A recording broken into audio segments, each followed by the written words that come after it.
आज आहे सुट्टीचा दिवस. आवड असेल तर सवड मिळत असते. आज आपण या ठिकाणी पावसाळ्याच्या सुरुवातीला गार्डन छान प्रकारे करत आहोत. कारण उन्हाळ्यामध्ये सर्व कुंड्या एका ठिकाणी ठेवलेल्या होत्या, उन्हाचा खूप त्रास होत होता म्हणून. तर या रोपांमध्ये ही आहे गोकर्ण, त्याचप्रमाणे ही शेवंती, तुळशीची काही रोपं आलेली आहेत. त्याचप्रमाणे आष्टूरचं रोप आहे. ही मिरचीची रोपं काही लावून घेतलेली आहेत. आता या शेवंतीची कटिंग करून आपल्याला नवीन रोपं तयार करायची आहेत. ही गोड अशा आंब्याची रोपं तयार केलेली आहेत. त्याचप्रमाणे बेलाचं झाड, छान असं बेलाचं झाड पूजेला या ठिकाणी छोटंसं लावलेलं आहे गॅलरीमध्ये.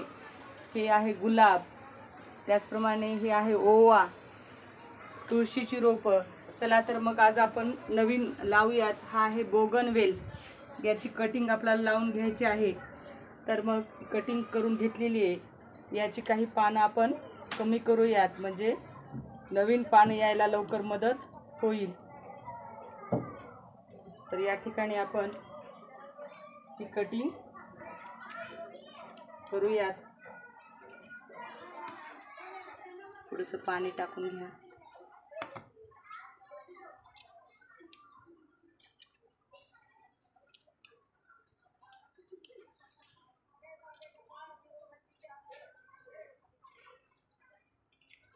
या ठिकाणी बोगनवेल याची कटिंग आपण लावून घेतलेली आहे.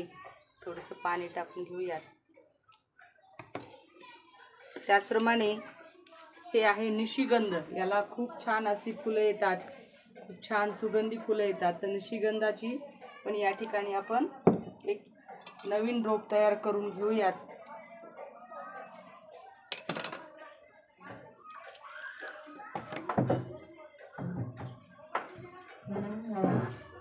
ही निशिगंधाची ही कांद्या लसणाच्या रोपासारखं याची लागवड करावी लागते. तर हे आहे निशिगंध.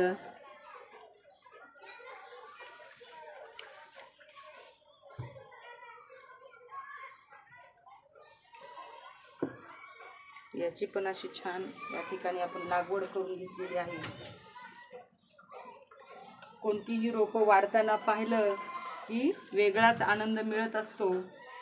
आणि रोपांना फुलं आल्यावर तर त्याचा आनंद अजून वाढत असतो. तर हे आहे शेवंतीचं रोप. तर याची एक कटिंग करून आपण घेऊयात.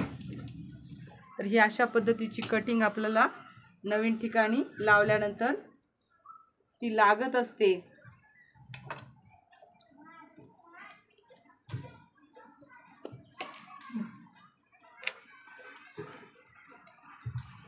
अजून एक कटिंग शेवंतीची घेऊया, म्हणजे 2 कटिंगने कुंडी छान दिसेल.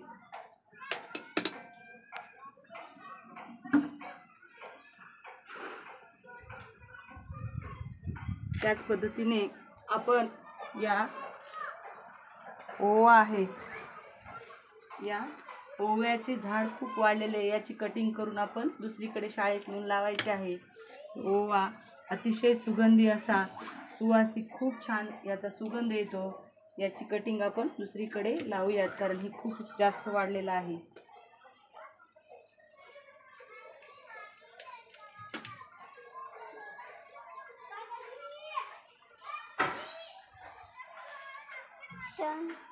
ओव्यामध्येच या ठिकाणी हा गुलाब आलेला आहे. याला पण खूप सुंदर फुलं येत असतात. आता याच्यावर आधारित गुलाबाची कटिंग लावण्यासाठी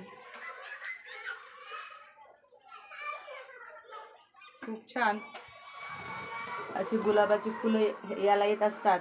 तर आपण याची गुलाबाची सुद्धा कटिंग करून नवीन ठिकाणी लावू शकतो. परंतु नवीन कुंडी आणल्यानंतर याची लागवड करायची आहे कटिंग करून. त्याचप्रमाणे हे आहे पानाचं झाड, खायचे पान, नागवेल. म्हणजे पानं काही खराब झालेली आहेत, ती पण काढून टाकून आपण या वेलाची कटिंग एका कुंडीमध्ये लावायची आहे, नवीन कुंडीमध्ये. तर आपण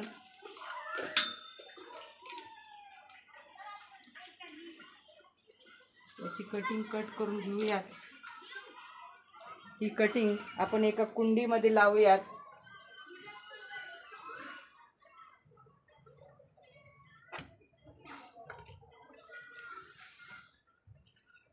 या कुंडीमध्ये लिलीची छोटी छोटी रोपं आलेली आहेत. लिली हे पहा, याच्या बिया सुद्धा या ठिकाणी ही लिलीची रोपं आहेत. या लिलीच्या वरती फूल येऊन गेल्यानंतर यामध्ये अशी रोपं, यामध्ये बिया येतात. याच बिया फोडून लावल्यानंतर ही अशी छोटी रोपं येतात. लिलीला खूप सुंदर अशी फुलं येतात. तर मग ही अशा पद्धतीनं छान अशी रोपं तयार केलेत. आता ही व्यवस्थित शिस्तीत लावून घ्यायची आहेत. आणि हा सर्व व्हिडिओ करण्यासाठी मदत करत आहे दुर्वा. खूप सुंदर अशी दुर्वा माझ्या मैत्रिणीची मुलगी आहे. आणि मला व्हिडिओ बनवण्यासाठी किंवा छोटी मोठी कामं या परसबागेची आम्ही मिळून करतो, कारण तिला पण खूप आवड आहे. तिनेच ही निशिगंधाची रोपं आणि बोगनवेलची रोप, त्याचप्रमाणे वरती लावलेलं बेलाचं रोप, हे आम्ही दोघींनी मिळून व्हिडिओ बनवलेला आहे. तर हे छान पद्धतीनं आम्ही परसबागेची मांडणी करून घेणार आहेत. तर आजचं हे परसबागेचं सुट्टीतील आमचं काम आहे. कारण छंद असेल, आवड असेल तर कितीही कामातून आपण वेळ काढत असतो. कारण छंद हा एक तरी जोपासला पाहिजे. थँक्यू. धन्यवाद.